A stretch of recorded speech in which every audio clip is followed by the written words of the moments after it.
Welcome to Legends Inc. Well, I'm Dakota, and today we are talking about the Infinity Weekend. And I am joined by two of my lovely teammates. Jess, how are you? Hi, I'm good. How are you? Oh, living the dream. Happy to be here. Had a great time during Infinity Weekend, so I'm ready to talk about it. And also, Atalie. Atalie, how are you? I'm good. How's it going? All right. Like I said, we're going to talk about Infinity Weekend. We went to three different events as a team. Not as a team, but the team in total went to three different events. I believe there's more if we count Avery, but Avery's not here today to talk about his. So we're just going to talk about the three that us three went to. So why don't we break down the two events that you guys went to first? So Adelie, you want to talk about the first event you guys went to? Yeah, so we did a Friday night event for Infinity Weekend. That was awesome because we got to play kind of right as the start of the weekend hit. We went to one of our local stores, Adventure Inc. We had about 12 people, and a big variety of decks. I think maybe the most popular was either Blue Steel, which I was playing, or Amber Steel Aggro. I saw a lot of those, and then different kind of decks sprinkled in. Yeah.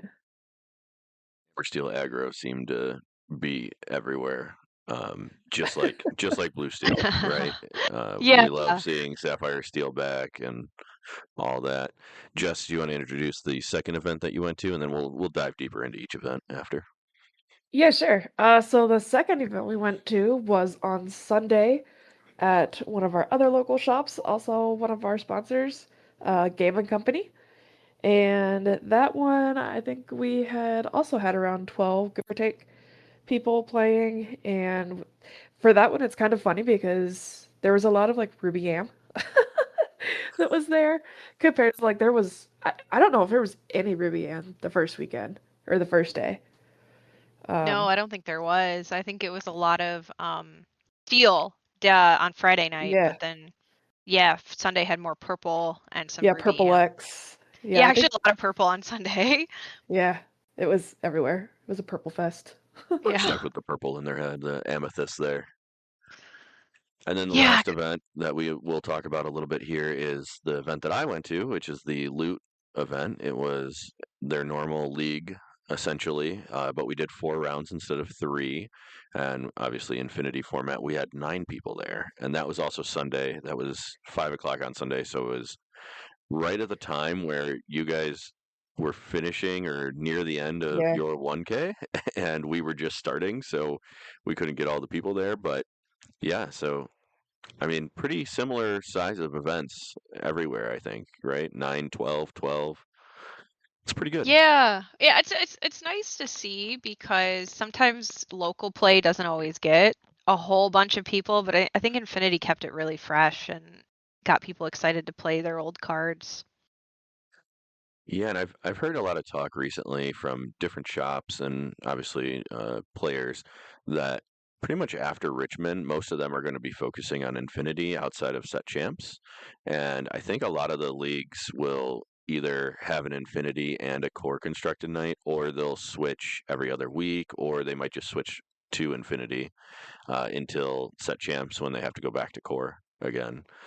So I think Yeah. that's kind of interesting. That'd be pretty Yeah, cool.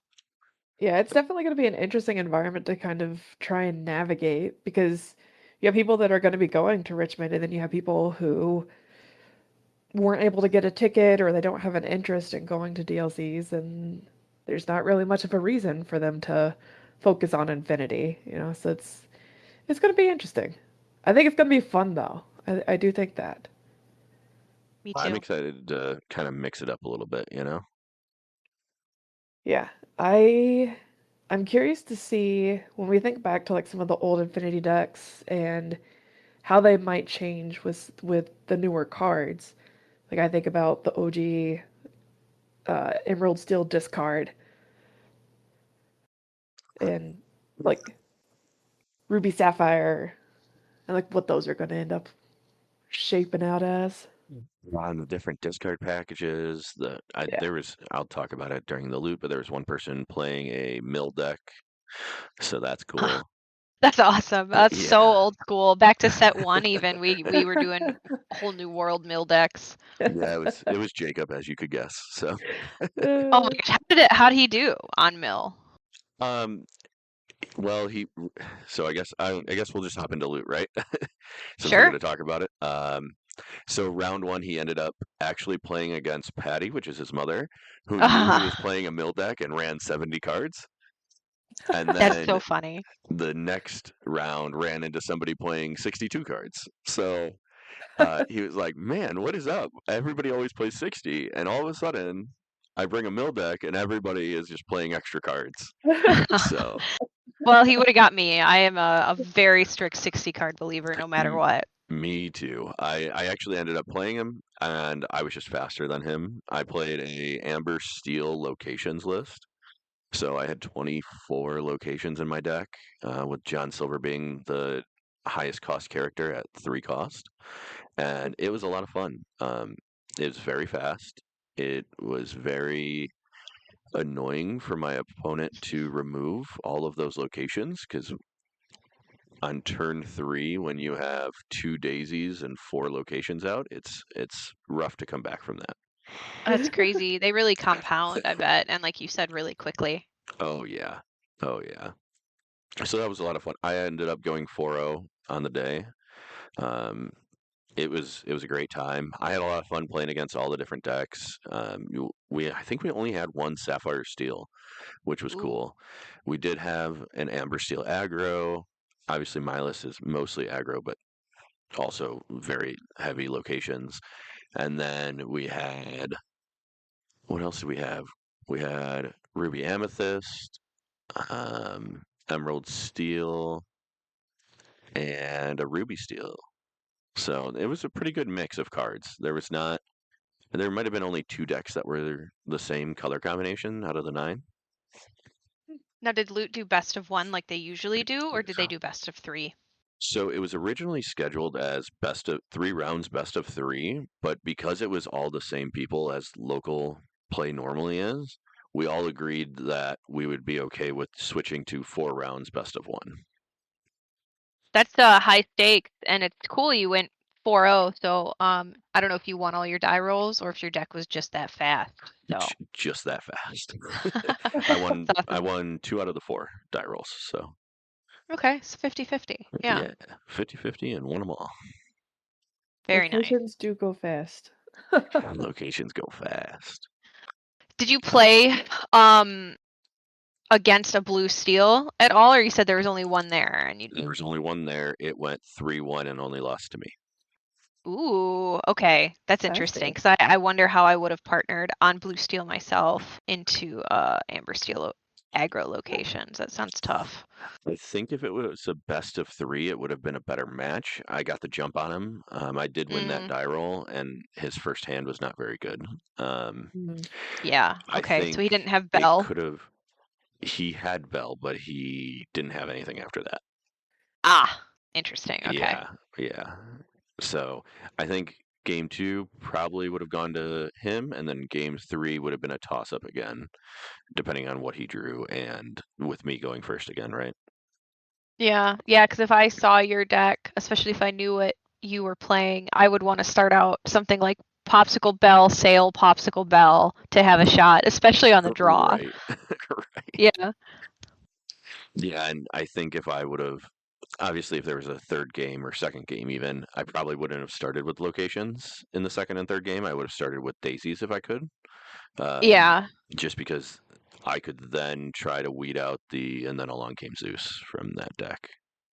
Oh, there's so much you can tuck to the bottom Yeah, with a daisy. You probably have a better hit ratio questing with her, and there you're gonna hit an item or a song. Blue steel is not very favorable looking at a daisy. right, right. So, but yeah, overall, loot was a great time. We all had a lot of fun. We were all joking and laughing. Everybody had their old cards out playing. It was really cool. So they're definitely talking about doing like every other week or once a month, doing an Infinity weekend for the league now. So that'll be cool. That's pretty cool. Yeah. I could be interested in that.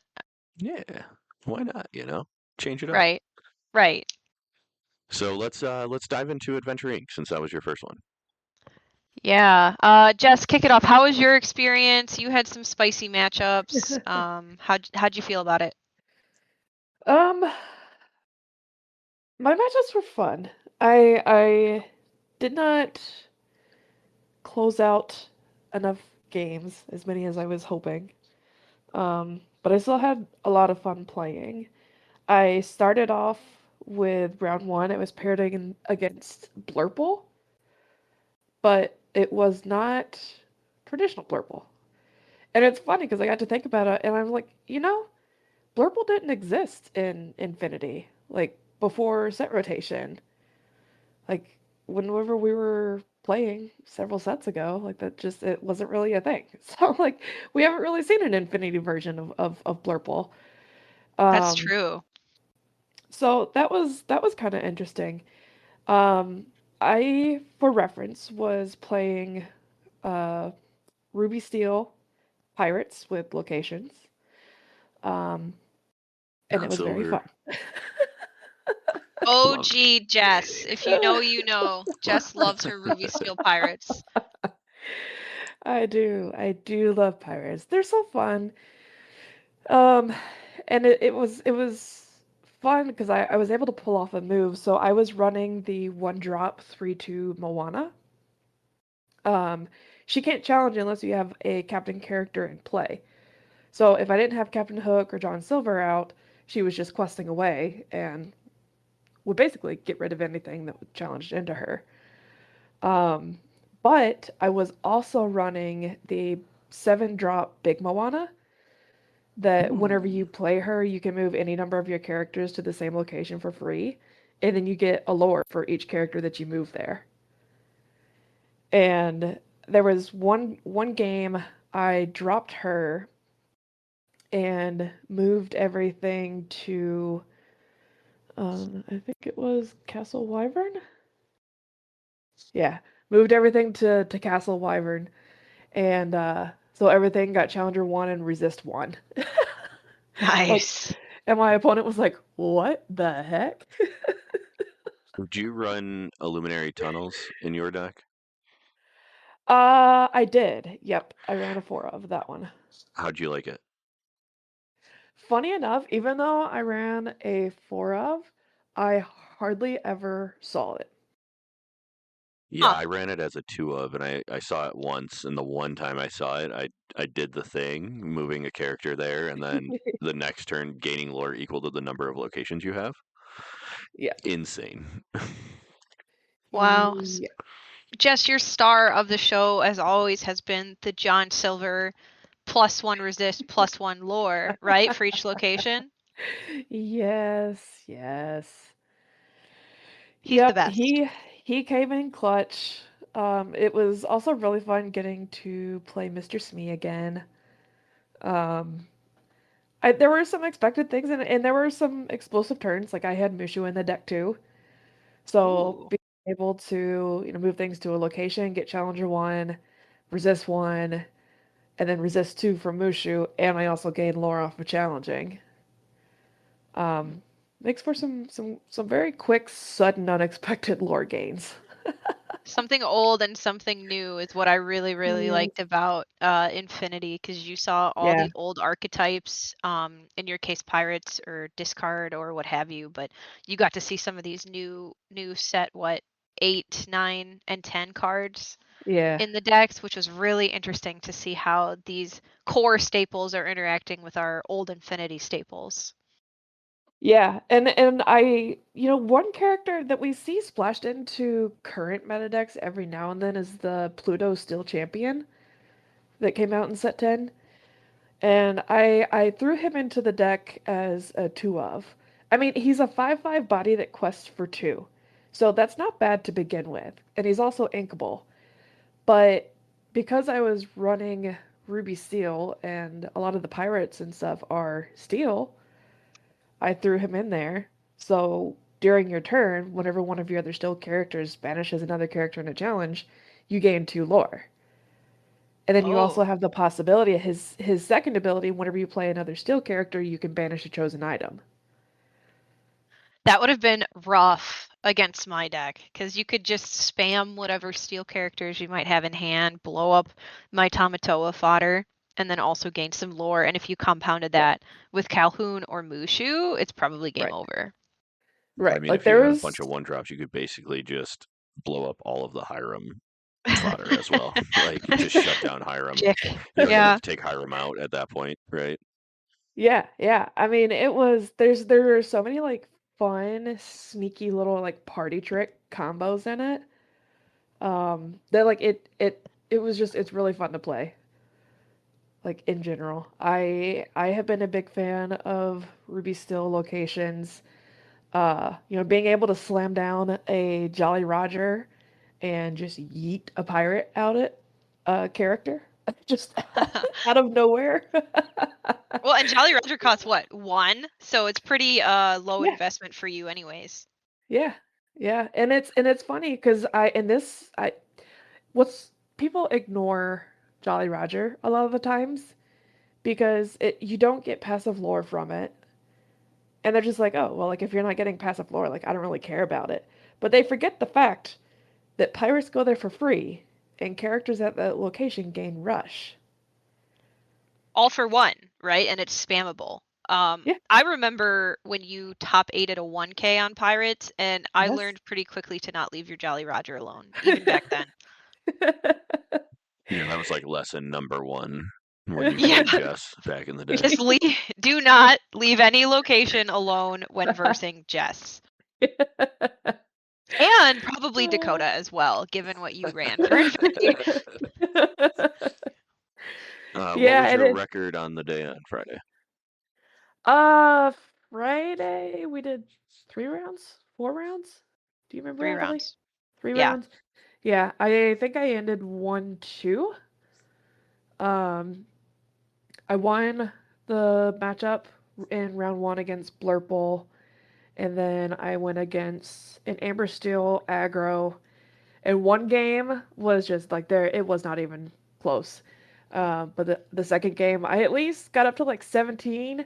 It was close. I held them back, and then I ran out of steam and couldn't keep their board in control enough. So they were able to close out that one. And then my third match, I want to say it was Purple Steel. Or did you play a blue steel, Jess? I don't remember. I don't remember what For my third matchup was. I thought your second match was blue steel against that guy. One of the 3 people on blue steel. One of them was me. One of them was Nate. One of Oh them was a yeah, new person. yeah. That's You're who right. you You're played. right. And then round 3 was Amber Steel aggro for you, Yep. right? Yeah, Yep. yeah.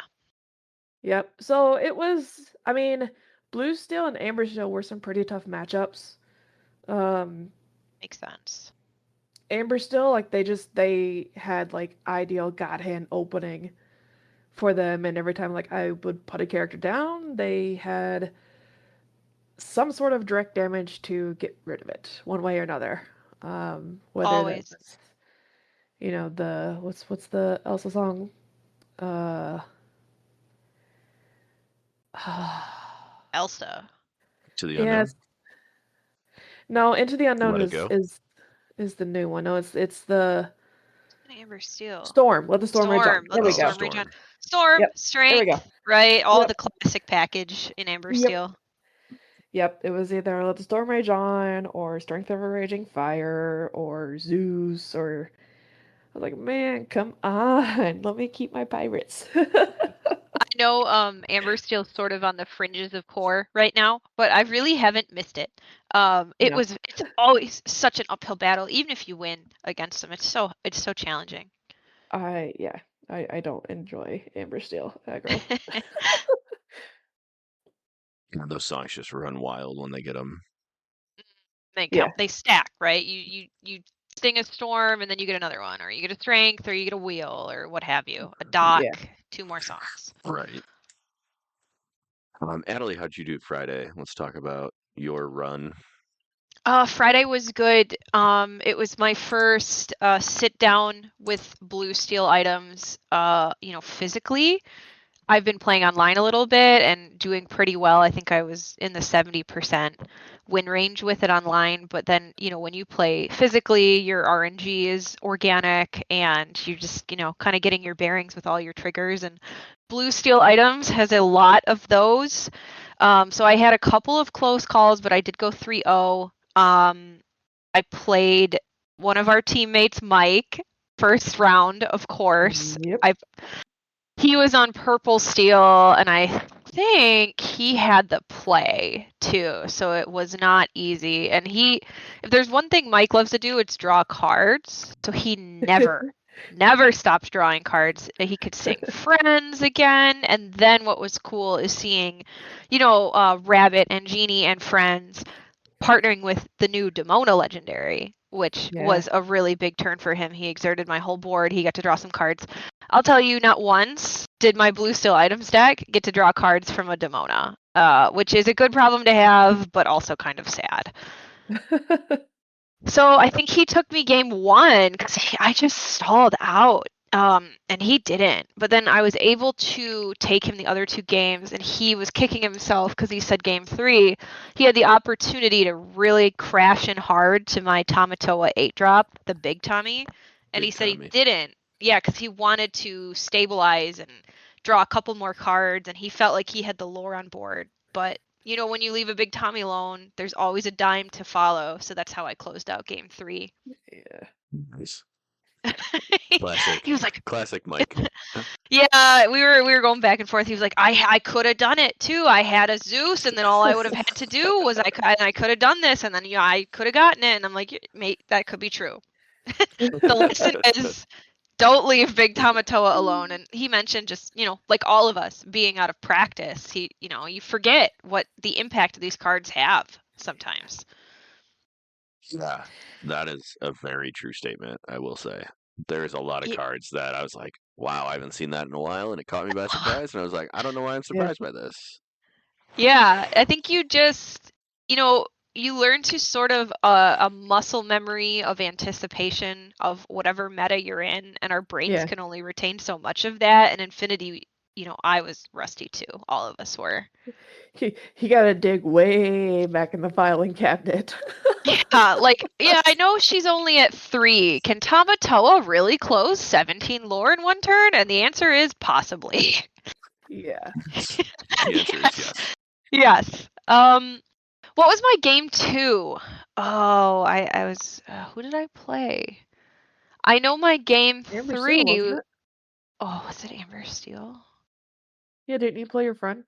I played my friend Scott. He was on Purple Green, Flotsam, and Jetsam because he thought it was fun. He was like, I already have this built for the lulz, and I just came to play and have fun. And it was kind of a bloodbath, but you know what? It was fine. As long as he's having fun, we all walked away with a lot of the cool A Whole New World promo because they did promo per win. Nice. Yeah, that was really neat. So, going 3-0 allowed me to get a play set and kind of just get that out of the way Friday night. Round 3 though, it was a mirror with my friend Nate. He was also on Blue Steel Items. He disagreed with my take to include 4 of the new Cinderella Legendary. He ran 0, mostly because he didn't feel like buying them. But that was kind of our main difference in our lists, and it was so close. He got me game 1, and then the other 2 games were just attrition. Who could, deal with each other's threats quicker and better and keep a board state for longer. Right, yeah, better top decks, things like that. That's where that comes down to. Yeah, 100%. And game 1, he just outdrew the heck out of me, and games 2 and 3, I could compete a little bit better. So, all in all, I think it was a fabulous deck to play. I love drawing cards, and it's a very greedy deck. And for everybody listening, we will be doing a local meta report later this week, and we will be including the top decks that came out of these different tournaments that we are talking about. So you can check them out there on our YouTube. Let's hop to Game & Co. They were holding a 1K. I don't believe it became a 1K, ended up being something slightly less? It was a 0.5K, and it was still Okay. a pretty good time. Yeah. So, and that was 4 rounds? Oh, was it 4? Yeah, and then cut to top 4? And then cut Yes, to because top 4? I actually dropped round 3, so I had to win my round 4, and of course it was against none other than, drumroll, Mike, our teammate. Nice. But I'm jumping ahead though. Classic. So, either of you can go first. Let's run through the whole setup of Game & Co. first, and then we'll run through your days at Game & Co. Yeah, Jess, you're up. I'll let you go, and I'll chime in. Okay, so Gavin, because we talked about the pricing, the ambition of a 1K turned out to be more of a half K, which was fine. And because it ended up being a smaller turnout than what was originally anticipated, they also did a promo per win. So that also worked out, and that was fun. Um, and then there were, what did they do? They did some raffles or something for like Oh, they extra raffled promos. off the extra promos. Yeah, so a Yeah, lot of people, especially because by that point, some of us had already gotten a playset. Even yeah, people who maybe didn't do super well got to walk away with a ton of promos, so it didn't feel yeah, too bad. Oh, that's super yeah. cool. Yeah, so I think at the end between promo per win, raffling the remaining promos, and then other people just outright sharing and giving away promos. If I remember correctly, I think everyone left with a playset at that More event. or less. Or if they Yeah, had a couple from a previous event, nobody really felt empty-handed at bare minimum. yeah, yeah. So it all worked out. It was good. Um, there was a lot of purple there. Yes. There was so much purple. So I thought it was kind of funny to see the difference between the Friday event where it was a lot of X steel and then the Sunday event where it was purple X, amethyst Right. X. So it was interesting. Now on Sunday I did change decks because I two decks that I really have fun with are my pirates, my Ruby Steel pirates, and Ruby Am. And I had not played Ruby Am in a really long time, so I wanted to have a little fun and bring that back. Um, it wasn't the traditional like OG Ruby Am. Um, the deck that I had, that I was running actually didn't have Snake in it. Ooh. Madam M Snake. Yeah. So in mine, I had some of the common things that you would see in like more current meta of Rubian with like Diablo, Lumiere, Cheshire Cat. So I did have some of those newer cards in there. Um, but I brought back some oldies but goodies. One of our tried and true chair ladies, Madame Medusa. I love And the chair ladies. I miss them dearly. I do too. I miss them so much. I never really realized how much I missed them until I finally got to like bring them back in player, and I was like, "Yep, I miss chair ladies. Let's bring chair ladies back." So Jess, did you lean more towards for your 2-drop slot? Were you on like the sort of modern Ruby Amethyst, like Lumiere and Diablo for your 2-drop slot if you weren't running Snake? Yes. Yep. Nice. Yep. So I had Chernabog's followers and Diablo for one, Diablo and Lumiere for two, and then Cheshire Cat, Fox, and Sisu for three. It's a classic. Yeah. Sisu came in clutch because obviously Amethyst anything draws a bunch of cards, and considering that Great there's a day to lot of play it that. there, yeah, Yes. yeah. So she was pretty buff that day. She put in a lot of work. I also did throw in the 4-drop baby Demona with the Challenger too. So when she challenges, she's a 6/6. That's Uh, which is crazy. Yeah, but you know, Did you have the I'm, big I'm Demona as well? I did. Yep. Okay. I had the big sick drop Demona as well. And part of the reason the baby Demona was in there because going into it, not knowing what to kind of anticipate, I thought there would maybe be a little bit more blue there. And so I was like, well, if they slam down a Hiram, I can slam down a Demona and say, do it.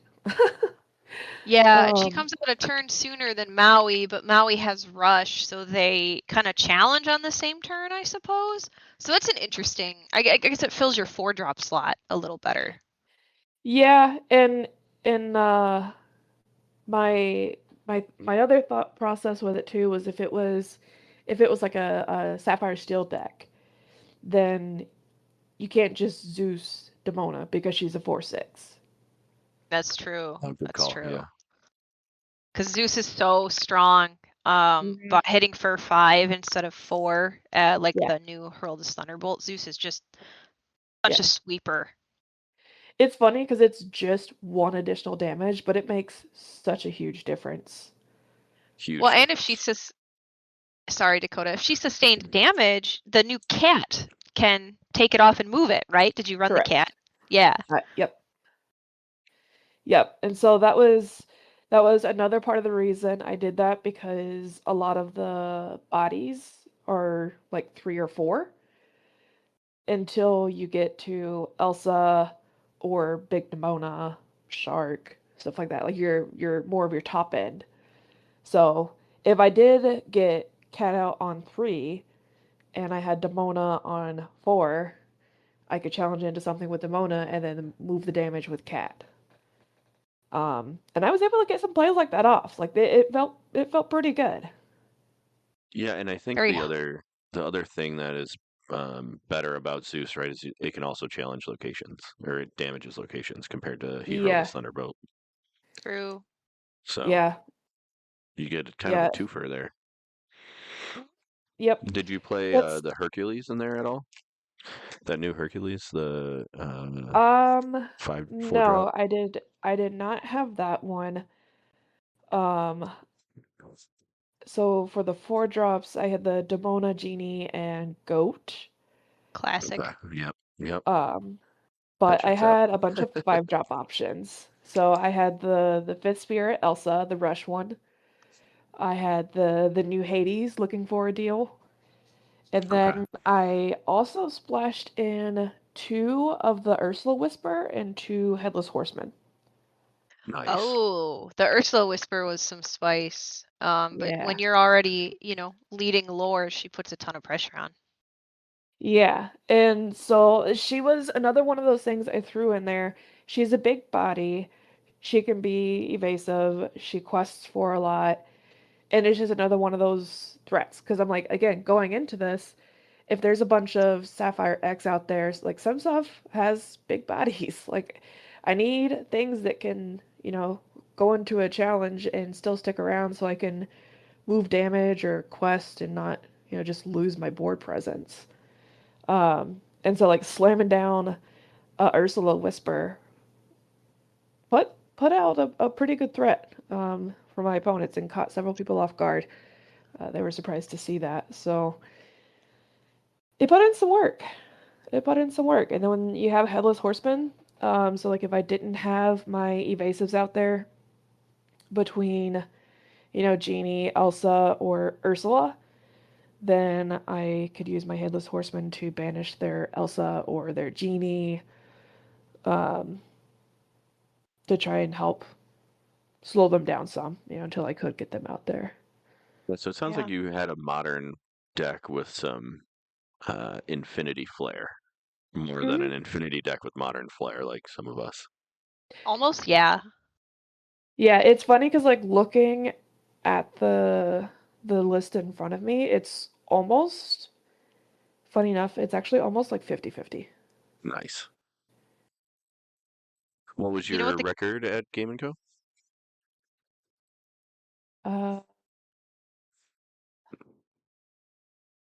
what was my record? Oh, you I had that played one. Jess, didn't we? Yeah, yeah, yeah. You and I played. I think that was the one I ended 2-2. Okay.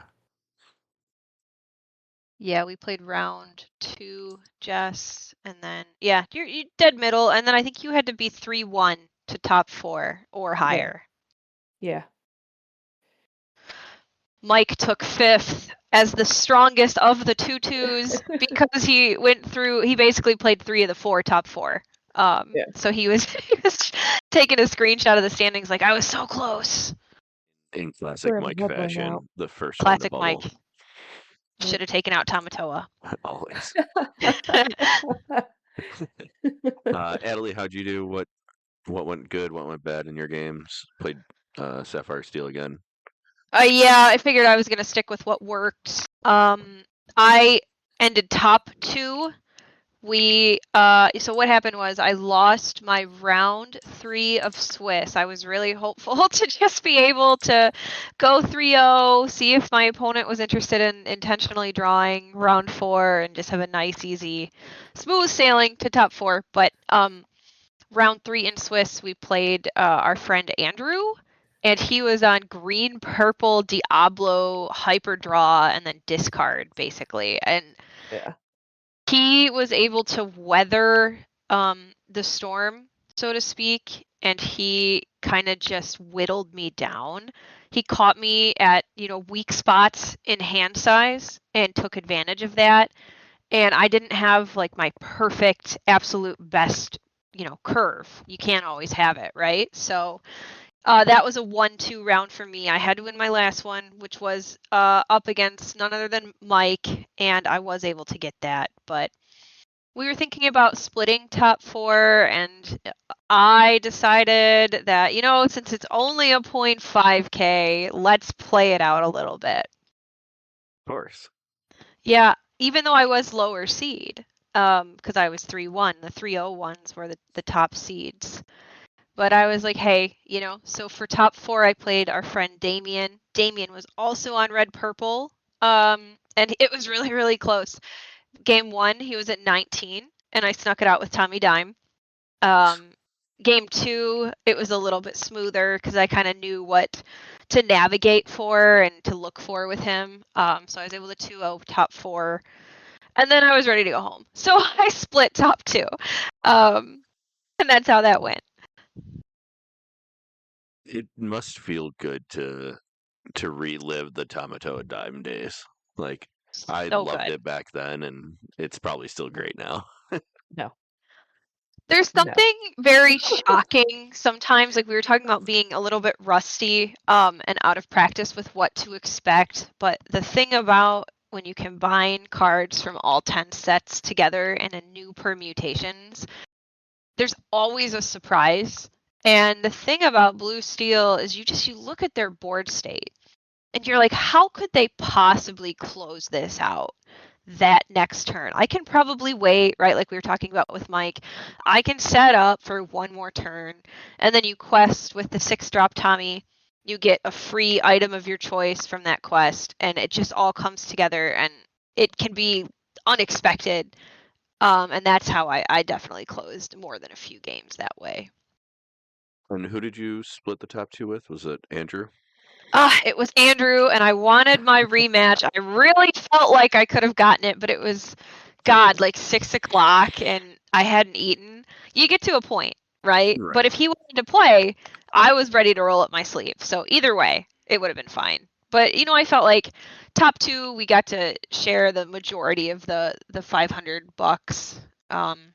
So definitely worth the day. It was a great time. Yeah, and Andrew, not only is he a good player, but he is very good at strategically making deck choices. Like he Yes. plays like almost a meta deck in a way normally, and he changes just the right amount of cards every time, and he's always up there at the top, and it's impressive to me. I always He am like, all is. right, what did you do? What did you change? Like I always try to talk to him because he just I don't know how he knows it, but he knows it. It's crazy. He knows what to mulligan, and like it was no secret what I was on, so he knew what I was on going into our matches. I'm sure that helped him mulligan, but he knows what to ink. and when and what to prioritize and when. And that really benefits him. Even though his deck was much weaker and lower to the ground than mine, it didn't matter. He was just able to whittle me down and keep me from being able to compound my really big, heavy plays. It really made me want to have splashed in a grab your swords, which is another oldie but a goodie. Because all those Diablos, Prince Johns with Ward, the chip discard, and what have you. That grab your swords would have been so punishing. But maybe next time I play Infinity. Next time you know he's there, definitely throw one in. Just for him. Yeah. And that was well, I know, Allie, I don't think you had as much of a difficult decision in terms of deciding what to play. But for me, there were so many options and so many combos, and I'm like, I want to play like everything. I want to play all the things. I want to play different combos because even whenever you get into uh the classic combos with Emerald Steel or Ruby Amethyst, there are so many different types of spice that you could have, even just within a single color combo. Yeah, that's probably why people were running 64 to 70 cards. They just couldn't fit it all in. Yeah, I one thing I do wish the Infinity Weekend was more than just a weekend. Me too. Like, I don't know that I would have wanted to do it for a month, but I think it could have at least gone 2 weekends. Agreed. Um, One thing I'll say, especially, with Pete being more relevant than ever in this kind of Infinity meta, Oh yeah. my MVPs for Blue Steel were item-based removal, like the Robot Queen and Ingenious Device. Ingenious Device was it on the surface it looks like the most dud of cards, and it is so strong. Being able to banish it with a Bell or a Hiram and just deal 3 to something. Gets around Pete, gets around getting yoinked by Ursula. Um, so I actually might look to up the count of those in future metas. And Ink Runner, which I think came out this set, huge, huge boost to Blue Steel, being able to challenge into evasives by giving something alert. So those items were awesome additions. Just made that deck stronger by a Yes. lot. Yeah, here's a weakness absolved, and here's another one that gets around Pete, and just do whatever you want all the time, is what they said to Blue Steel. Win harder. Yeah, no, it was great items, and there's only better ones to be printed, I'm sure. Well, let's talk about the card a little bit. I thought the artwork on the card was amazing. We obviously have seen this one for a while since they announced it for Worlds, and then all the stuff happened, and we finally got it in our hands, though. So, Woo. what did we think about the card? Honestly, I liked it more than what I thought I would. And I think it's because I know we saw what the art was going to be. We saw it digitally, we saw it in announcements and stuff like that. But to actually see it in person, the coloring of it is a lot more vivid. Vibrant, yeah. Yeah, Vibrant for it's like sure. more intense than what I was kind of anticipating. Because when you compare it to the original art for Whole New World, it's very soft. It's very light. And then to have this one just be so vibrant with it, it's awesome. I loved it. It's a close-up shot. I bet the Yeah. foil of it is unreal, because the non-foil is great. I think it's No. very pretty. Yeah, especially with all the fun stuff they've been doing with foils, with the whispers and stuff. I think looking at this in a foil has to be awesome. Yeah. Yeah, I haven't seen one yet, but it is definitely a much more intriguing art style, and there's a rumor that maybe one day it'll get reprinted. It's a visually much more attractive copy that I would love to be able to run in a deck. Yeah. Yeah. Yeah, because seeing the art for the promo and then seeing art from the original. I was looking at it, I was like, I know this is Whole New World and everything. It was a great card, but when I'm actually looking at the art for the previous style, it doesn't just scream whole new world. Like if someone's not familiar with that specific movie or like that specific song or scene, it doesn't really stand out that it's like a whole new world. Yeah, But for because those that Aladdin and are, Jasmine are such a small piece of that original artwork. yeah, Mostly Sky, isn't it? Yeah, sky yeah, and Yeah. fireworks. They've yeah, been doing cool stuff with the newer art, stuff that kind of pops out of the frame. If you look at the Rapunzel yep, Legendary, her hand, or the Hades iconic, how it kind of Headless pops over the Horseman, text. Yes, with the pumpkin. So yeah, the cool. pumpkin. Love that. It's all just got more pop in general. Yeah, yeah. you can definitely see the development of Disney Lorcana from set one to now, and I mean, I think just the flair, the art, all of it has just gotten better. Not saying that Yeah. set one art wasn't good. I think there were still a lot of amazing cards in set one art Oh yeah. wise, but the flair that they're adding to the cards themselves, Hmm. they're not locking them down to borders and stuff anymore. It's just so good. Yeah, so there were a couple of things that I kind of realized again. Part of why this Infinity Weekend was so fun is because it was getting to look back at older cards that we used to play with and looking at the new ones and see where we were and where we are and like Yeah. what has changed. So I even just in the art. So Dakota, you were talking about things with the art, and I noticed if you go back and you look at like OG set one Enchanteds and you look at the art style on it, it is very, very, very similar to the art style of what epics look like. Nowadays, yeah. Yeah. And I was like, huh, I never really noticed that until this past weekend. Yeah, it's very interesting to see that they can And like then, take that art and just move it so much further, like all the way to like the iconics, right? yeah, Oh, yeah, the iconics look unreal. I just So can't believe good. the detail in the foiling and how the embossment on those cards. yeah, they're so good.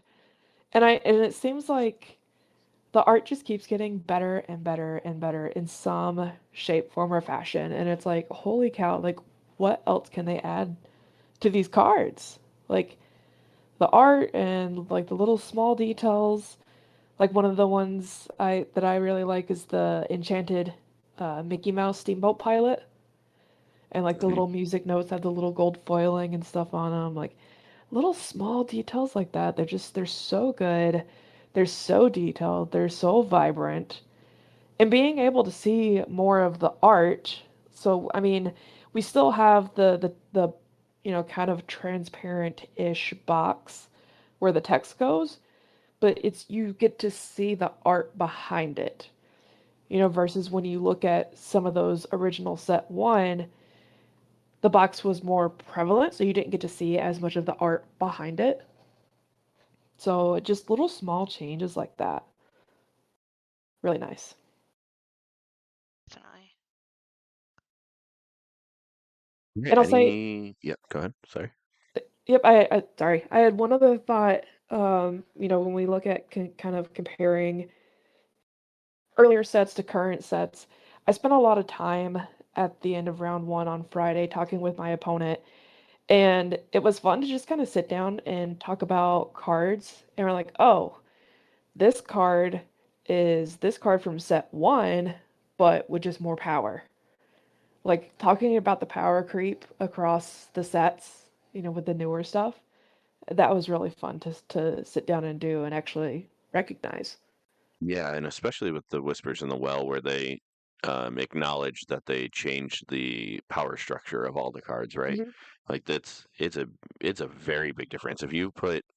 If even if you just took a Whispers in the Well starter deck against a first chapter starter deck, it's like not even a competition. Yes. Oh yeah, so It's true. you could just get blown out with the first chapter one, like yeah. So 100%. It's fun yeah, though. It's nice to do some powerful stuff with these Mhm. cards, and it makes collecting more satisfying too, and it always makes me hungry to open more sealed product too. Facts. any other remarks about Infinity Weekend before we go into our normal every episode segments? Nothing from me. I had a great time playing Hiram Popsicle Fortisphere Bell, and I am very much looking forward to doing it again. I will say I did not enjoy seeing Fortifer or Popsicle Bell. But I did enjoy seeing some old cards that we haven't seen in a while, whether that was from an opponent or getting to play them myself. And I know things are gonna start shifting with more of a focus on Infinity with the DLC Indianapolis coming up. But outside of that, I do hope that we start seeing a couple more opportunities to pick up Infinity decks every now and then. Whether that's like in local Infinity 1Ks or, um, maybe like an Infinity set champ or something like that. Yeah, that would be super cool. So let's hop to our normal episode segments. Usually we do this week in Lorcana, but this entire episode has been essentially this week in Lorcana. So I think we can check that box there. And then our other segment is the card of the week. So we always feature a card, not card of the week, card of the episode. We always feature a card every episode. This episode, because it is Infinity, we all kind of agreed that the most impactful card of, or yeah, I would say probably the most impactful card that we had this weekend for Infinity was, and then along came Zeus, the 4 cost uninkable, deal 5 damage to chosen character or location. It is a song action, so that is our highlight of the week here for card of the episode. Anybody want to throw any comments about that card? I know we talked about it a bunch earlier, but My comment is that I know we talked a little bit about power creep, but in terms of and then along came Zeus, it's been a power diminish because the He Yeah. Hurled His Thunderbird Bolt is not even close to as good as an and then along came Zeus. Dealing 5 and the versatility of it, it's unmatched. it's Um, huge. so that came out in set 3, and people kind of slowly realized how incredibly powerful of a song it was, and then it Yeah. vanished, but that's okay. I miss it, and it is a super versatile, amazing song. Yeah, Yeah, I have similar thoughts on it, and it's funny because I never really thought like that one difference in damage points would make a difference. But like being able to play Zeus over Infinity Weekend compared to Thunderbolt, like holy cow, like it makes a huge difference. Because you're so punished for leaving damage on your opponent's characters in the Yeah, Bell and Cheshire Cat meta that you right. really want it to just be a clean break, and Zeus offers that so much more often. Yeah, true. yeah, and that's one where we can highlight that the Zeus Enchanted is essentially the Thunderbolt epic, right? True. Yeah, yeah, pretty much. The art styles. Well, I won't say the art styles, but the items and things that are in the arts are Yeah, pretty similar. yeah. So I want to thank both of you for joining me today. It has been a wonderful time chatting with you and obviously chatting about the Infinity Weekend. I can't wait to do it again. I know we'll have another episode coming out, which is going to be the lore of set 7, Arcasia's Island, which is the first one where we get actual story cards as the art cards. So that'll be a lot of fun to go through. And then after that, I'm just giving everybody a quick rundown of our podcast schedule. The next one will be the review of the Richmond DLC in the new year. Woohoo. So Yes, I Ooh. can't wait. super excited about those. Squad, squad, squad, squad. All right. Well, thank you guys so much. And it has been a pleasure. Thank you for listening to us. And we will see you guys next time. And I guess since Jackie's not here, Remember, it's a great day to have a great day. Thanks, everyone.